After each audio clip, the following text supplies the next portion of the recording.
Just to introduce ourselves first, my name's Kay Tolson. I'm one of the members of staff from the library. I'm one of the academic team managers. I'm also a fair outcomes champion for decolonising DMU, hence the decolonising DMU slide. And my colleague, Samaya, is also a member of the project. Would you like to introduce yourself, Samaya? Thanks, Kay. Yep, I'm Samaya Luna, and I'm Senior International Student Lecturer in the Faculty of Business and Law. I'm also part of the library work stream on the Decolonising DMU project, working with Kay. And I'm also a student, currently in my second year of my PhD, and I'm looking at the intersectionality of race and language, particularly in the construction of home students and international students of colour who use English as an additional language. Thanks, Samaya. So we've taken as our title for this afternoon's talk, Storytelling as the Practice of Freedom, a Transgressive Pedagogy to Enable Decolonising in the Classroom. And just to give you a sense of the shape the session will take, as I say, Samaya and I are going to kind of take it in turns. We'll kick off by talking a little bit about what we understand storytelling to be. Samaya is going to share with you some of the kind of underpinning theory and inspiration behind the talk. I'm going to tell you a bit more about sort of practical element and maybe what we've been doing in the library and in the library work stream of decolonising DMU. Talk a bit about the Kimberlin Sessions programme and its role in kind of offering a platform for storytelling, sharing experience, sharing practice, and offering a safe space for different narratives. And we'll share some research and thoughts, and there will be some opportunities for reflection through the session.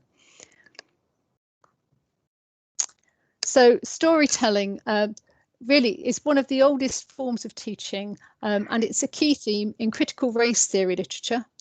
And it's seen particularly as a great vehicle for enabling conversations around race. Once it's housed within a decolonising framework, it may be used to disrupt traditional canons of thought and knowledge. By its very medium, it enables counter-narratives to be told and considered. It can also help contribute to creating a platform of globally produced knowledge. And both Samaya and I would say from all of those, storytelling can therefore act as a vehicle to liberate learning.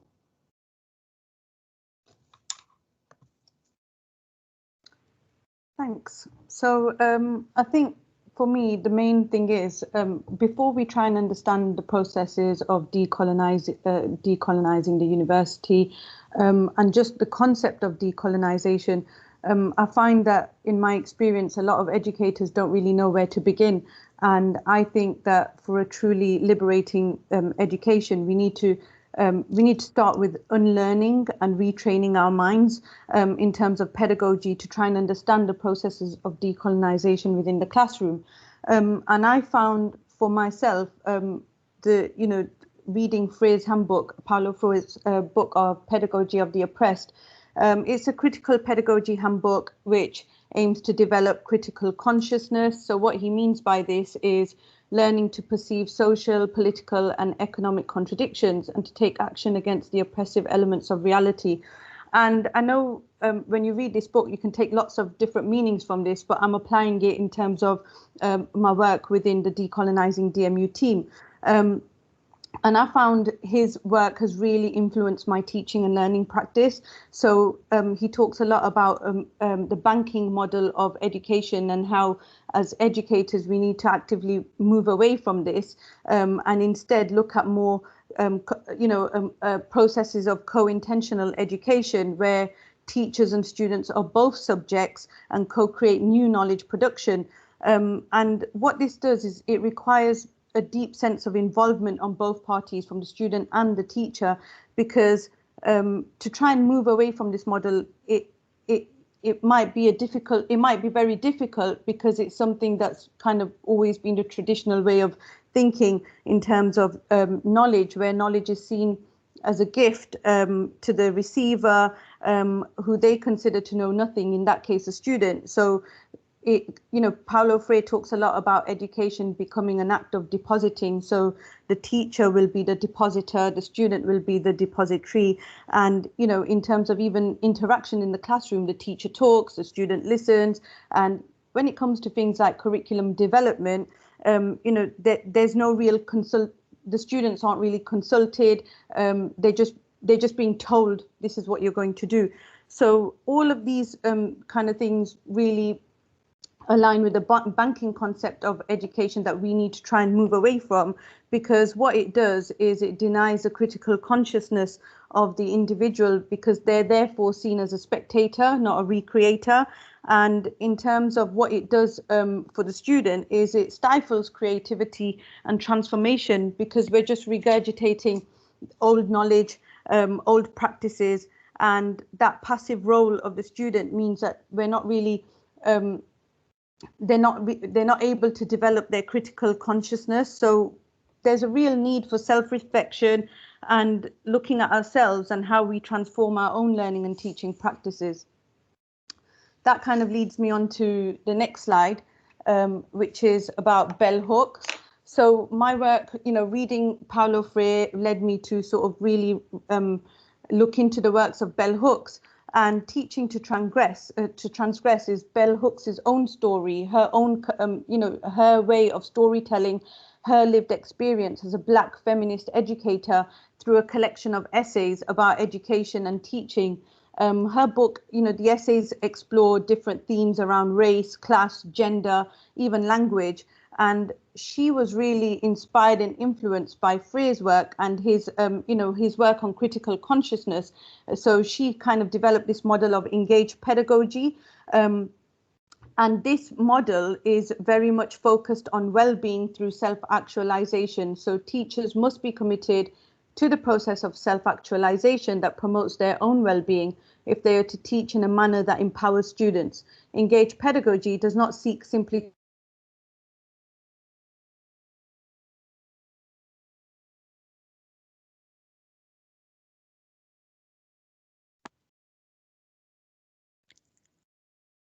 Samaya, I think you've frozen, or have I frozen?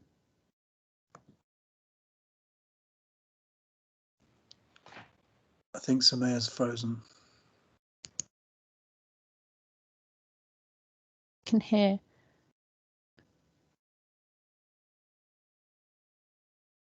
Samaya. Oh, someone's typing. Maybe if she leaves and comes again back in.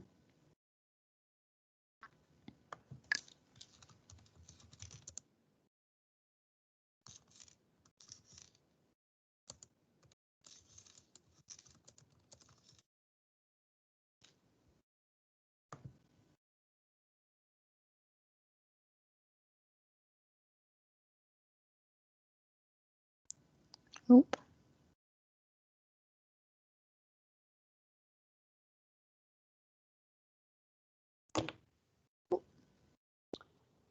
Oh, you're back. I'm so sorry about that, guys. My internet just dropped. It just froze and I couldn't leave. I couldn't get back in. So, yeah, I've got to try and remember where I was now. You're on bell hooks. Yeah. And engaged pedagogy.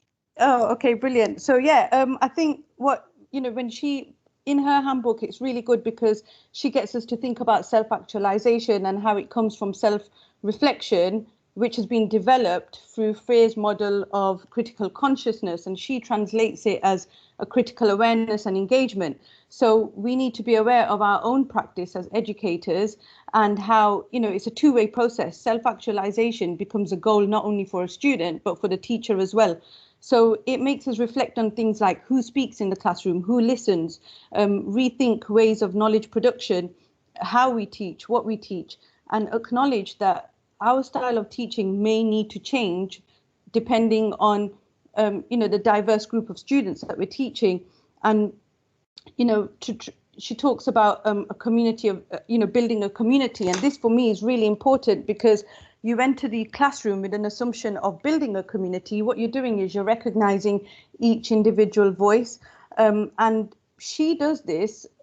She gives really clear, practical examples. Of course, you can adapt them according to what you're teaching, but she got students to keep journals and tell their stories to their peers. So what I learned from bell hooks is it's a process of having these uncomfortable decisions, firstly with ourselves, and to try and see whether our teaching is reflect on whether our teaching and whether it's part of a problem or the solution. So yeah, let's move on to the next slide. So based on the work of Freya, we've moved on to Bell Hooks, and then from Bell Hooks and the way she told her stories, we looked at critical race theory as an avenue to explore storytelling, because critical race theory uses lived experiences of people of color through storytelling and narratives. And what critical race theory suggests is that educational inequality, when we're looking at these kind of models, this deficit thinking is behind majoritarian stories. So critical race theory is a way to expose these deficit-based approaches to inequalities and looks at the experiences of people of color as a source of strength instead. And the problem with majoritarian stories is they seem natural, according to Solorzano and Yasso, because they've come from a long legacy of assumptions and understandings of people of color. And what I found really important, and I can, as a person of color, I can say this myself, that before I would actually tell these stories myself of, these majoritarian stories, because that's all I knew. These deficit beliefs were kind of internalized. So they weren't really questions, and I think for a lot of people they're seen as a natural part of everyday life, and what that does is it distorts the experiences of people of color, especially because you take on deficient models which are either to do with things like biology, or you're culturally deficient, and you're using these explanations to try and explain these inequalities. And then if we just go on to the next slide. So in more detail, Solorzano and Yasso will explain storytelling resistance as a method of telling the stories of those people whose experiences are not often told. It's a tool for exposing, analyzing, and challenging the majoritarian stories of racial privilege. And these counter stories can shatter complacency and challenge the dominant discourse on race and further the struggle for racial reform. There are numerous unheard counter stories, so storytelling and counter storying these experiences can help strengthen traditions of social, political, and cultural survival and resistance. Thank you. So just to continue that whole theme, which is actually our theme this afternoon, which is storytelling and narratives, I just want to mention the work of Kessler. And she highlighted, as Samaya has just been talking about, that whole kind of function and impact of majoritarian stories, monovocal stories, and that whole impact where they are the predominant stories within an environment. And these stories contribute to the social construction of reality, and they generate power for certain social groups. And as Samaya has just been reflecting on, they can lead to self-condemnation and invoke and perpetuate white privilege. And what Kessler actually did, she did some research working with some students in a college in America. It was they were primarily students of colour, and the college was based within what would have been termed as a bad environment or a bad neighbourhood. And what she invited the students to do was to take photographs of their community and their environment, and then put them in an exhibition and offer the text that went with that that set of photographs, so that they should put their community on display. And this gave a completely different perspective to the neighbourhood and what it felt like to actually live within the neighbourhood and be part of the neighbourhood and that community than the majoritarian story would tell. So she also uses majoritarian stories to reflect, again, as Samaya has just been talking about, that whole idea of deficit framing that favours one group over another. She too flags up the use of critical race theory and reinforces the idea that it's there to resist and deconstruct the dominant racial narratives through the powerful telling of counter stories. And Delgado also notes that this whole thing is not only about the stories that we tell and the language that we use, but it could actually be due to a silence or an omission of words. There becomes an inference from that, often with negative connotations. So this whole idea about good neighbourhoods, Even if you don't say there's a bad neighbourhood, because you've said a good neighbourhood, it infers that the polar opposite is going to be out there somewhere. Oh, sorry, now I want to flick through. Samaya, your mic's off, Samaya. Sorry, I'm all over the place. Yeah, this ties in really well with what Kay was saying in terms of bad neighborhoods and good neighborhoods. And it kind of fits in with what I'm going to talk about, which is, I've chosen to talk about Caleb Femi and his book of poetry. To me, it's not just a book of poetry, it's a book of magic. We're looking to bring other voices and format to our read to debate sessions that Kay will talk to you about shortly. But for me, it's not just about, hearing stories. You can read academic journals, but it's not the same as when you read these authentic voices, when you hear about these authentic voices through different vernaculars to disrupt pedagogy, even language.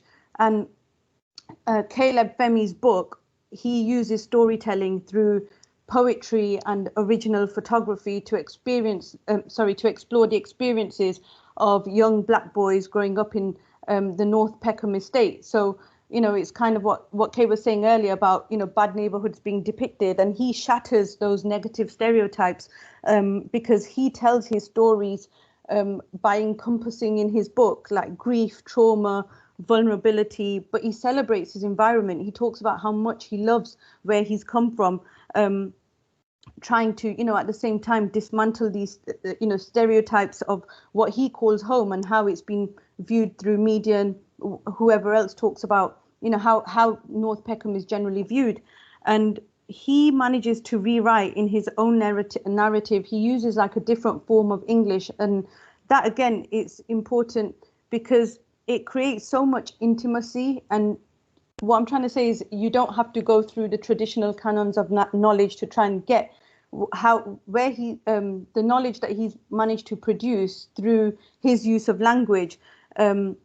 He manages to explore themes around gentrification, the Grenfell disaster, mourning, loss, the vibrancy of his environment. So even when he talks about the price of living and the way he captures it through, I've just managed to take two bits of his poems that I've, two parts that I've really enjoyed, and they really resonated. But when he says, when hipsters take selfies on the corners where our friends died, the rent goes up. And then he talks about gang signs or prayers, what one cannot solve, the other surely will. My fingers are bilingual like that. So again, it's the way he's managed to use language, his use of multicultural street English to capture raw, authentic experiences of the stories he's telling. So yeah, so based on that work around language, I think if we move on to what I've done in my own practice as well, I've tried to, my PhD is exploring language and race and how we use language. And when we talk about language, it brings me to reflect on how I've used the Kimberlin sessions as a safe space for myself to use storytelling to develop the critical consciousness of participants and challenge stereotypes. This has mainly come because I've spent over 10 years mainly as an English language lecturer, and it's exposed me to a lot of deficit thinking and stereotypes usually associated with different, certain student groups, as well as reflecting on my own personal experiences of linguistic microaggressions that I've faced, not only as a former student, but as an educator. So there's a lot of prejudiced behavior, usually with perpetrators making assumptions towards people of color regarding their language competence. So certain examples of linguistic microaggressions, which are, frequent, a lot of people of color will experience these, are comments around, you are so articulate, you sound like a native.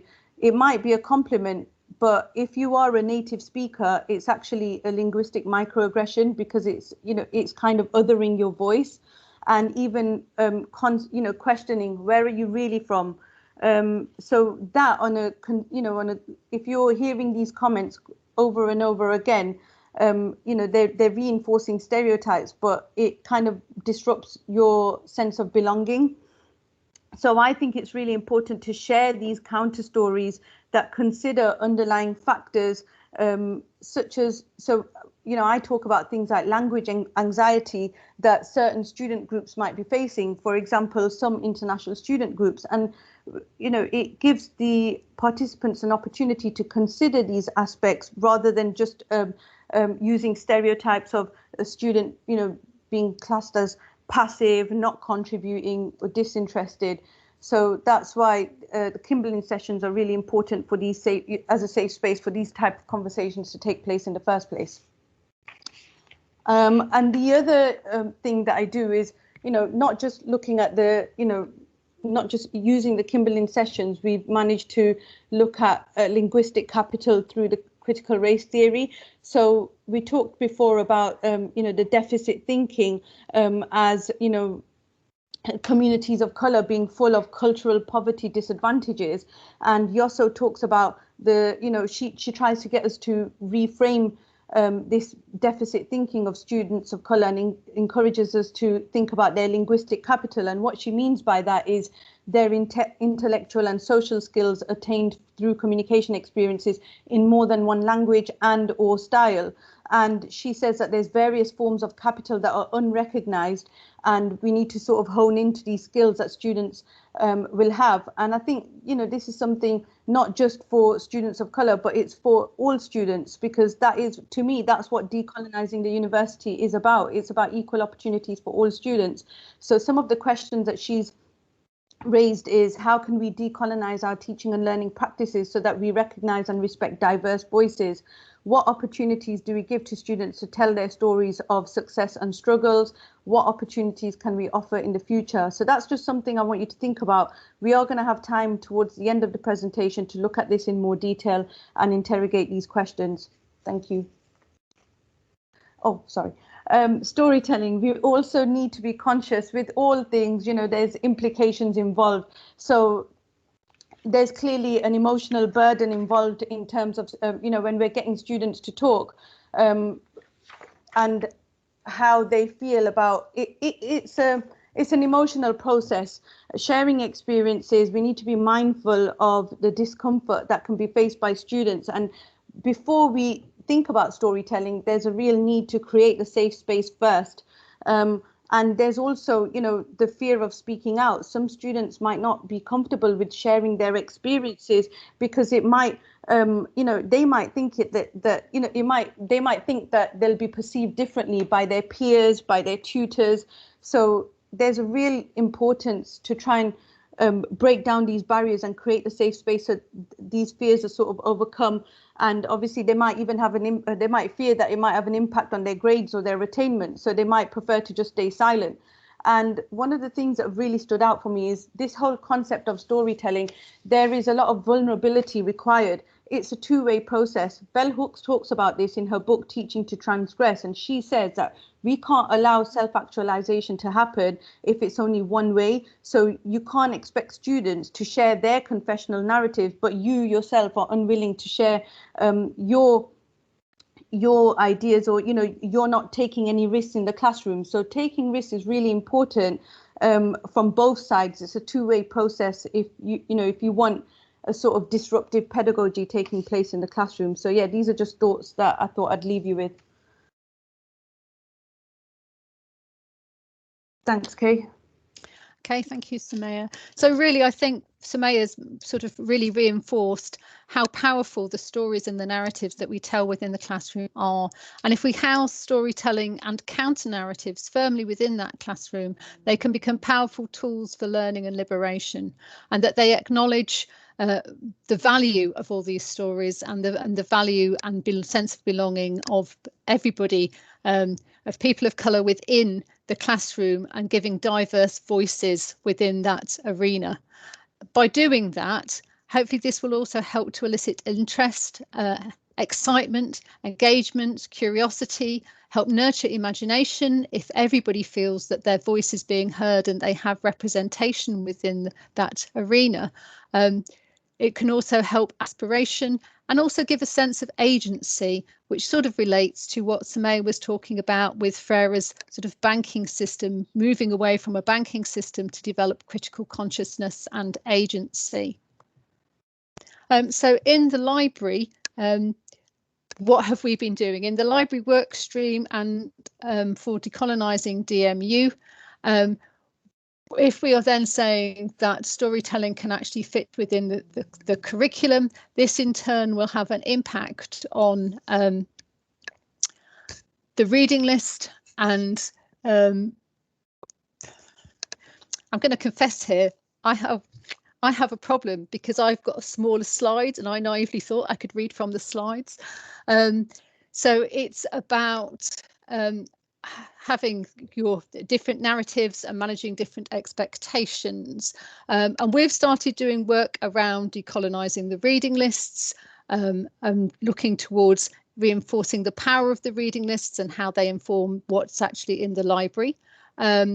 We offer decolonising reading list workshops, and we have offered the Kimblin sessions as a platform and a safe space to share stories, and also a session called Read to Debate, whereby we offer different materials for people to share, reflect, consider, and to think about how they fit within their practice.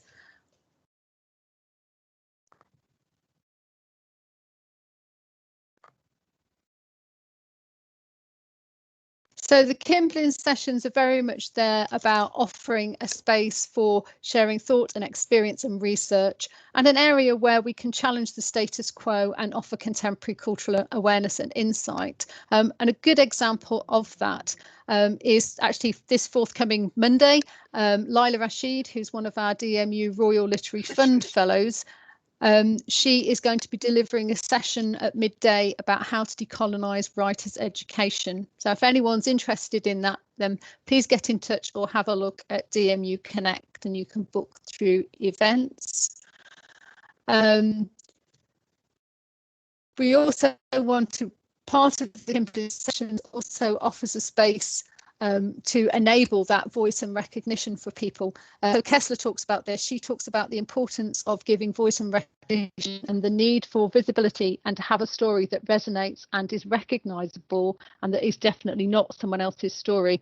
So, you know, again, this tallies very much with everything that Samaya has been highlighting. Bullen speaks about language.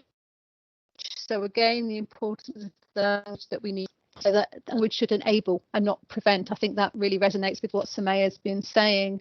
And that links through again with Bell Hooks, where she talks about particularly people of colour will change the language of the oppressor to make it their own. There are various examples of stories that have appeared within some sessions. So Manjeet Ryden talked about literature and mythology and storytelling, and doing that for cultural insight. Natalie Hayton did a session on archives and talked about anything from the difficulty of actually having to catalogue and sort of, I suppose, textualize, if you like, different kind of artifacts, particularly if they were racist artifacts, and also about the whiteness of the space around archives and the items that are held within there, and that can be a barrier to access. Read to Debate, as I've already said, we offer different items, so they can come in different formats. So we've looked at books, we've looked at journal articles, but also blogs and websites and reports. And the idea behind those sessions is to offer new perspectives and discussions, to offer research that talks around the decolonising issues, and also to give a space to share experience and think about how what we read then relates to our experience, and also how we would like it to relate to our future. We've also shared a different, I suppose, blogs, which is the idea of that it's a lived experience, so it's something that's coming from the heart. And I'm pleased to say that we have had a diverse audience to those sessions. We've had people from across the university, so it's very much about getting those issues out there, getting people to discuss, engage, and think about those, and then think what that means for our practice. So this actually also leads to another section, which is work we've been doing around the reading list. So it's something, there's something very much about the power of the reading list, and that's something we've just recently been able to get to be taken on board within the PG CAP curriculum, because all modules have to have reading lists. Lecturers develop them, but I'm not sure, you know, they do review them, but I think that that's a bit of a variable practice, and the reading list does have a lot of power because it sets boundaries and it lays the foundation, yes, for curiosity, learning and research, but it also gives certain power and authority to particular authors that are selected. And maybe something that could happen is that we start to talk about why is it that those authors are selected and what that means about the ones that aren't selected. You know, why is that gap? You know, and what is the history behind that? So the reading list actually offers us a choice as well. So you could look towards a more representative reading list, offering diverse perspectives and views, versus one that really foregrounds majoritarian stories, which generate power for certain groups. So if you have different narratives, we could start challenging that majoritarian stories and the power that they generate. But also by doing that and having better representation and more diversity, again, we'll start to get more of a sense of belonging across our diverse body of students. And I know this was something that Kashika was speaking about earlier, this whole thing about being self-reflected in the curriculum and being able to feel a sense of belonging within the academy is important. And if you're interested in any more details about that, I've also just mentioned The Danger of the Single Story, which is a TED talk by Chimamanda Ngozi Adichie, and it is referenced within the bibliography. So I understand that it's one thing saying we should have a diverse reading list, but certainly for some subjects it might be quite challenging to sort of see materials. There isn't any magic wand, but I just wanted to highlight a couple of resources which might be useful. So the library, we are actively working towards expanding and diversifying our collection. So that's an ongoing project. And to find out what is, library search is a really useful tool. That's just that little box that appears on the library website landing page. Obviously, you've got to select your keywords, but in a way, it's a bit like Google for all the library materials. So it'll search the catalogue, it'll search the ebooks, the e-journals, reports, some of the kind of video type material. You might also want to have a look at some specialised databases that are within your subject areas. If you're not sure what they are, there are subject guides, and of course you can always ask your subject librarian. We also offer open access journals, and we now offer access to a worldwide collection of open access journals.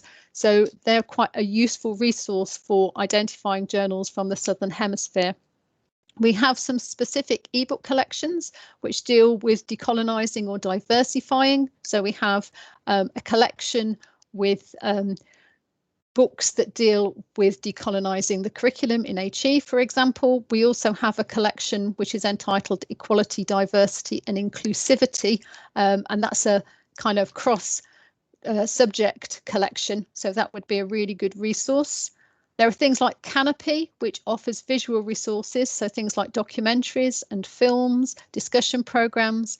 There's Box of Broadcasts, which is affectionately known as Bob, or Learning on Screen, and that you can record, but it also offers a library of analogue television programmes and also radio as well. So anything from documentaries, dramas, through to films, discussion programmes. LinkedIn Learning, which is a huge library of different kind of tutorials, and that does also include equality, diversity and inclusivity material and material on decolonising, good old TED Talks, but also things like blogs, social media and more. I've also highlighted archives, although, as I've said, quite often they are, unless it's a specific archive, they're perceived as very white spaces. But again, have some very interesting material, and maybe it's about showcasing certain artifacts or material and then starting discussions around why it looks like that and expanding that history, which could create new views, and it could be a mechanism for co-creation around sharing perspectives and giving value to those hidden voices. I just wanted to end really with a few things about archives, because the National Archive is starting to look at its spaces, look at its materials, and looking at its profession. And they produced a report last year, I think it was, called Unlocking the Archives. And it talks a lot about it being problematic and that we need to get more representation into archives. But I thought what was interesting was how it talks about stories. So it says that an essential role that will ensure the safekeeping and telling of multiple stories to ensure feelings of belonging, which is really important, well-being and a sense of full and valued citizenship. So it's about that inclusion and that representation.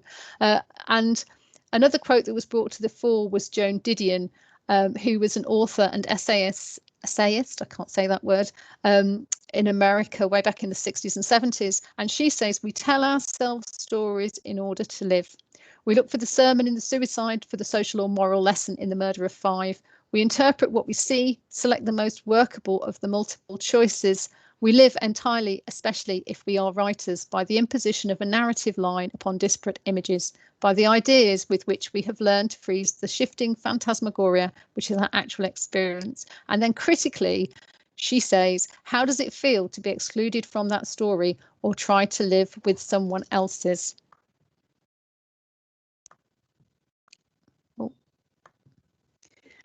And then from that same report, and really offering similar questions, but in the moment, if you like, Colin Prescott, who is the chair of the Institute of Race Relations, talks about how essential it is that journeys to belonging as full and valued citizens are recorded. And by that he means we really need to record the experiences of recent migrant settler communities into the UK, and he talks about it being not only essential, but it being very empowering and giving agency.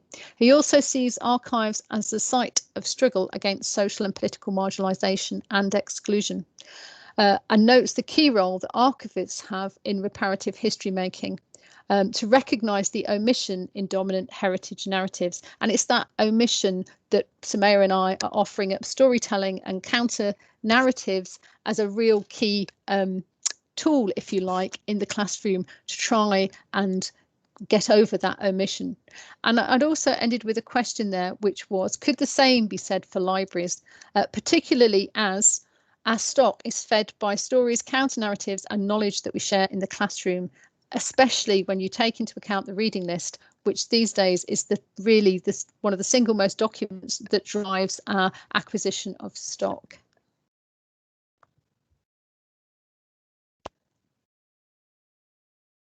Sumaya. Thanks, Kay. So yeah, back to what I was talking about earlier and the reflections on linguistic capital through analysing critical race theory and Yosso's community cultural wealth model.